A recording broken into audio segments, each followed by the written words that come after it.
বিশ্বাস করো ভাই, ভর্তাটা এত মজা হয়েছে। আর এই ভর্তা যদি আমাদের বাসায় হয় বানানো, তাহলে কিন্তু আমার অন্য কোনো তরকারির প্রয়োজন হয় না।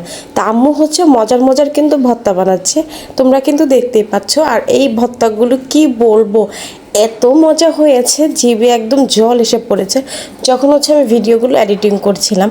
তা আম্মু হচ্ছে বিভিন্ন রকমের ভর্তা বানিয়েছে, তোমরা কিন্তু দেখতেই পাচ্ছ।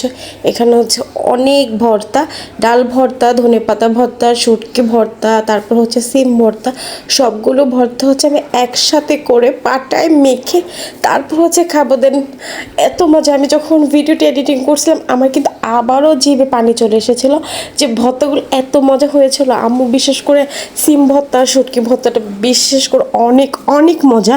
তো এই ভর্তার যদি আমাদের বাসা হয় অনায়াসে কিন্তু 2 প্লেট ভাত আমি খেয়ে ফেলি। এমনি নর্মালি তুলনা হচ্ছে আমি ভাত খেতে পারি না, কিন্তু ভর্তা হলে আমার থেকে মনে হয় যে সবাই কম বেশি কিন্তু তোমরা ভর্তা দিয়ে ভাত খেতে পারো। আর ভর্তা মানে পাটায় মেখে ভাত খাওয়া, এটার ফিলিংস মানে বোঝানোর মতন না, এত মজা হয়েছিল। আর সকালবেলার গরম গরম ভাতের সাথে ধোয়া ওঠা।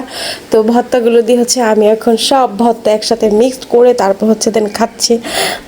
মাশাআল্লাহ অনেক মজা হয়েছে, আর হচ্ছে ঝালও কম হয়েছে।